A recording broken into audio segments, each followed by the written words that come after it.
নমস্কাৰ আপোনালোক সকলোকে পুনৰবাৰ স্বাগতম নস্মাই মছজিদ বন্ধুসকল বলগতে চাওক আজি সন্ধিয়াৰ 7টা গুৰুত্বপূৰ্ণ খবৰ।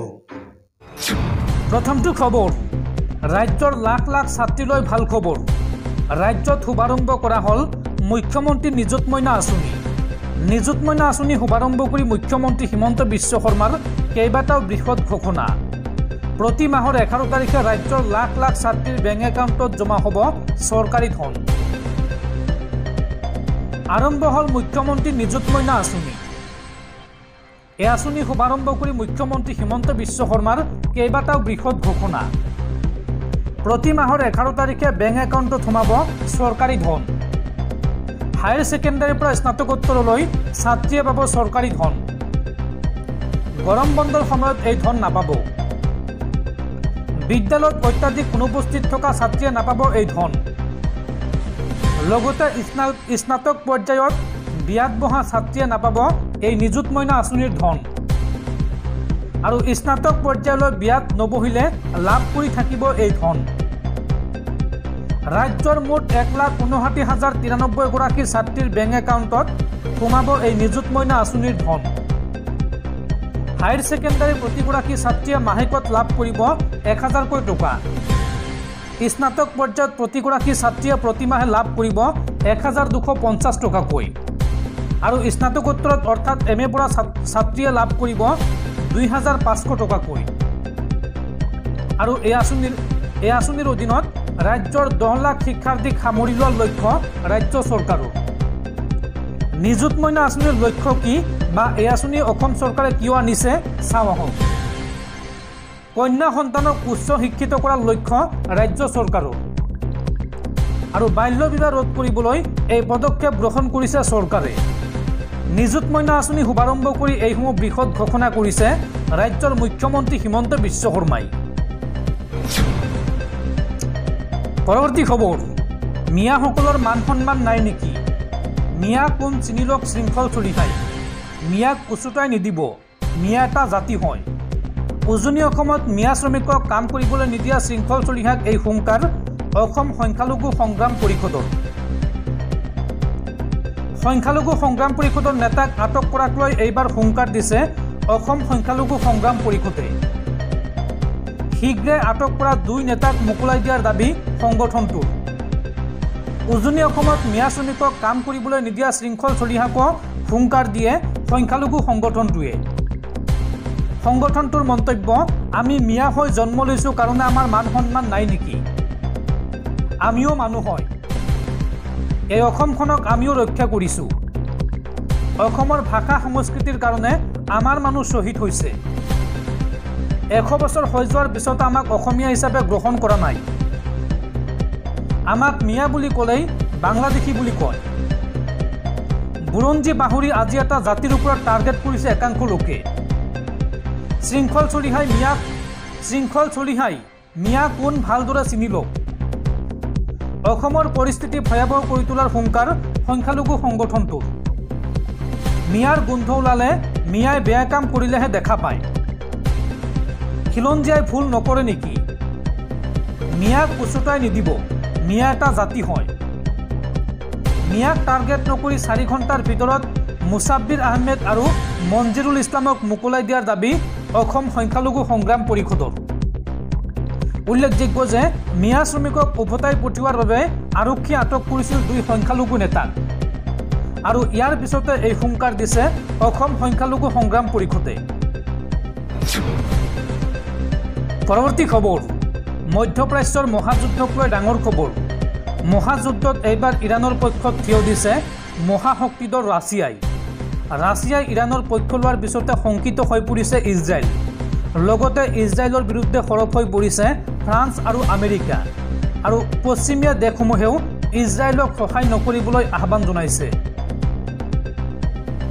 মহাযুদ্ধত এইবাৰ ইৰাণৰ পক্ষত থিয় দিছে মহাশক্তিধৰ ৰাছিয়াই।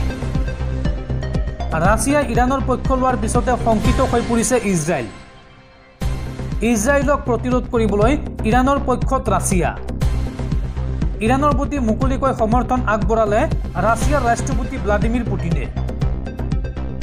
ইজৰাইলৰ আক্ৰমণৰ বিৰোধিতা কৰিছে ৰাছিয়াই। ইজৰাইলৰ বিৰুদ্ধে সৰব হৈ পৰিছে ফ্ৰান্স। আমেৰিকা আৰু পশ্চিমীয়া দেশে ইজৰাইলক সহায় নকৰিবলৈ আহ্বান জনাইছে। আৰু ৰাছিয়াৰ গ্ৰীণ ছিগনেলৰ পিছতে ইৰাণে আক্ৰমণ চলাইছিল ইজৰাইলক। মহাযুদ্ধক লৈ পুনৰ সকিয়নি দিছে ইজৰাইলৰ প্ৰধানমন্ত্ৰী বেঞ্জামিন নেতানিয়াহুৱে। ইয়াৰ পিছতে বেঞ্জামিন নেতানিয়াহুৱে ইৰাণক দিছে হুংকাৰ।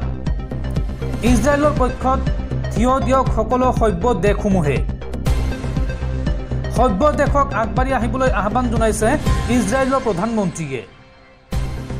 আৰু সন্ত্ৰাসবাদ নিষেধ কৰিবলৈ প্ৰয়োজনত ভয়াৱহ আক্ৰমণ কৰিব ইজৰাইলে, এই ঘোষণা কৰিছে ইজৰাইলৰ প্ৰধানমন্ত্ৰী বেঞ্জামিন নেতানিয়াহুৱে।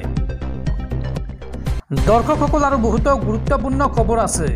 তাৰ আগতে আপোনাক জনাওঁ যে যদি আপুনি এতিয়ালৈকে এইটো ভিডিঅ'ত লাইক কৰা নাই তেন্তে এতিয়াই ভিডিঅ'টোত লাইক কৰি দিয়ক। আৰু এনেকুৱা ধৰণৰ ভিডিঅ'সমূহ নিতৌ চাবলৈ চেনেলটো ছাবস্ক্ৰাইব কৰি কাষত থকা বেল আইকনটো প্ৰেছ কৰি ৰাখক।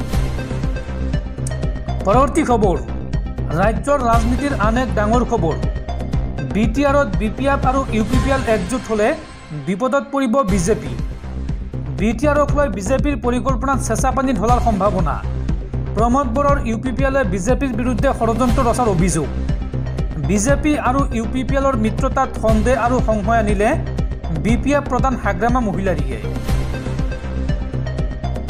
BPF UPPL একজোট হ'লে বিপদত পৰিব বিজেপি। BTRক লৈ বিজেপিৰ পৰিকল্পনাত চেঁচা পানী ঢলাৰ সম্ভাৱনা। বিজেপি আৰু UPPLৰ মিত্ৰতাত সন্দেহ আৰু সংশয় আনিলে হাগ্ৰামা মহিলাৰীয়ে। UPPL আৰু BPF একগোট হৈ BTCৰ পৰা বিজেপিক আউট কৰিব লাগে। আগন্তুক নিৰ্বাচনত UPPL আৰু BPF একেলগ হোৱাৰ আলোচনা চলি আছে। BTCৰ পৰা বিজেপিক আউট কৰাৰ এজেণ্ডা প্ৰমোদ বড়োৰ UPPLৰ। UPPLৰ বিজেপি হাটাও এজেণ্ডাৰ সৈতে BPFৰ আলোচনা চলিছে। BTCৰ পৰা বিজেপিক আউট কৰিবৰ বাবে UPPLৰ সৈতে BPFৰ আলোচনাৰ দাবী। প্ৰমোদ বড়োৰ UPPLে বিজেপিৰ বিৰুদ্ধে ষড়যন্ত্ৰ ৰচাৰ অভিযোগ। BPF প্ৰধান হাগ্ৰামা মহিলাৰীৰ বিৰুদ্ধে UPPLে অপপ্ৰচাৰ চলোৱাৰ অভিযোগ উত্থাপন কৰিছে হাগ্ৰামাই। UPPLৰ সৈতে মিত্ৰতা হ'লে হাগ্ৰামা কেবিনেট মন্ত্ৰী হ'ব বুলি প্ৰচাৰ কৰিছিল UPPLে। ইফালে UPPLৰ এনে অপপ্ৰচাৰক লৈ ক্ষোভ প্ৰকাশ কৰিছে BPF প্ৰধান হাগ্ৰামা মহিলাৰীয়ে। পৰৱৰ্তী খবৰ, দুৰ্গা পূজাৰ আনন্দৰ মাজতে ৰাজ্যত ভয়ংকৰ পথ দুৰ্ঘটনা। ভয়ংকৰ পথ দুৰ্ঘটনাত থিতাতে মৃত্যু হৈছে 3জন লোকৰ, লগতে 2জনৰ অৱস্থা অতি সংকটজনক। পূজাৰ আনন্দৰ মাজতে ৰাজ্যত ভয়ংকৰ পথ দুৰ্ঘটনা। ভয়ংকৰ পথ দুৰ্ঘটনাত থিতাতে মৃত্যু হৈছে 3জনকৈ লোকৰ। পথৰ দাঁতিৰ গছত প্ৰচণ্ড খুন্দা মাৰিলে এখন দ্ৰুতবেগী বাহনে। নিশা নুমলীগড়ত সংঘটিত হৈছে এই ভয়ংকৰ পথ দুৰ্ঘটনা। দুৰ্ঘটনাত আন 2জন ব্যক্তি গুৰুতৰভাৱে আঘাতপ্ৰাপ্ত হৈছে। আৰু এই ভয়ংকৰ পথ দুৰ্ঘটনাত থিতাতে নিহত হৈছে নগাঁৱৰ অভিযন্তা দেৱজিৎ বৰদলৈ। দুৰ্ঘটনাত মৰঙীৰ 5 নং ৰংবঙৰ ঠিকাদাৰ বিৰিঞ্চি বৰা নিহত হৈছে। লগতে জাগিৰ ৰোডৰ অভিযন্তা পাৰ্থপ্ৰতিম বংঠাইৰ কৰুণ মৃত্যু হৈছে এই ভয়ংকৰ পথ দুৰ্ঘটনাত। আৰু কেওজন NRLৰ PKC নামৰ ঠিকাদাৰী প্ৰতিষ্ঠানৰ কৰ্মচাৰী। 39 নং ৰাষ্ট্ৰীয় ঘাইপথৰ দেওপাহাৰৰ সমীপত সংঘটিত হৈছে এই ভয়ংকৰ পথ দুৰ্ঘটনা। পৰৱৰ্তী খবৰ, সাৱধান ৰাজ্যবাসী। ৰাজ্যত পুনৰ হ'ব ধাৰাসাৰ বৰষুণ। এইবাৰ তীব্ৰ গতিৰে আহি আছে সাগৰীয় ঘূৰ্ণী বতাহ। দুৰ্গা পূজাৰ সময়তে ৰাজ্যত হ'ব প্ৰচণ্ড বৰষুণ। আৰু এই সন্দৰ্ভত ৰাজ্যৰ কেইবাখনো জিলাত হাই এলাৰ্ট জাৰি বতৰ বিজ্ঞান কেন্দ্ৰৰ। বতৰৰ বাবে এইবাৰ ৰাজ্যত ম্লান পৰিব পাৰে দুৰ্গা পূজাৰ উৎসাহ। দুৰ্গা পূজাৰ সময়তে ৰাজ্যত প্ৰচণ্ড বৰষুণৰ সম্ভাৱনা। উল্লেখযোগ্য যে বিগত কেইবাদিনৰ পৰা ৰাজ্যত অব্যাহত আছে মুখলধাৰ বৰষুণ। আৰু এইবাৰ প্ৰতি ঘণ্টাত 1.5 কিলোমিটাৰ গতিৰে আহি আছে সাগৰীয় ঘূৰ্ণী বতাহ। সাগৰ পৃষ্ঠত সৃষ্টি হোৱা ঘূৰ্ণী বতাহৰ প্ৰভাৱ পৰিব অসম তথা উত্তৰ পূবত। অসমৰ কেইবাখনো জিলাত এই সন্দৰ্ভত জাৰি কৰা হৈছে হাই এলাৰ্ট। অসমৰ 25খন জিলাত ইয়েলো এলাৰ্ট জাৰি কৰিছে বতৰ বিজ্ঞান কেন্দ্ৰই আৰু এই সময়ছোৱাত বতাহ বৰষুণৰ লগতে বজ্ৰপাতৰ আশংকা প্ৰকাশ কৰিছে বতৰ বিজ্ঞান কেন্দ্ৰই। পৰৱৰ্তী খবৰ, ৰাজ্যৰ মেধাৱী শিক্ষাৰ্থীলৈ ভাল খবৰ। মেধাৱী শিক্ষাৰ্থীক এইবাৰ পঢ়িবলৈ চৰকাৰে দিব টকা। 50,000 টকা পৰ্যন্ত লাভ কৰিব আপুনি। 20 অক্টোবৰৰ ভিতৰত কৰক আবেদন। ৰাজ্যৰ লাখ লাখ শিক্ষাৰ্থীলৈ ভাল খবৰ। মেধাৱী শিক্ষাৰ্থীক পঢ়িবলৈ এইবাৰ চৰকাৰে দিব টকা। 50,000 টকা পৰ্যন্ত আপুনি লাভ কৰিব। 20 অক্টোবৰৰ ভিতৰত আপুনি কৰিব লাগিব আবেদন। অভিনন্দন আঁচনি 2.0ৰ জৰিয়তে লাভ কৰিব পাৰিব এই ধন আৰু 50,000 টকা পৰ্যন্ত ৰাজ সাহায্য প্ৰদান কৰা হ'ব শিক্ষাৰ্থীসকলক এই আঁচনিৰ জৰিয়তে। এই আঁচনিত আবেদন কৰিবলৈ আপুনি ভিজিট কৰিব লাগিব didias.assam.gov.in। এই ৱেবছাইটৰ জৰিয়তে আপুনি অনলাইনত কৰিব পাৰিব আবেদন।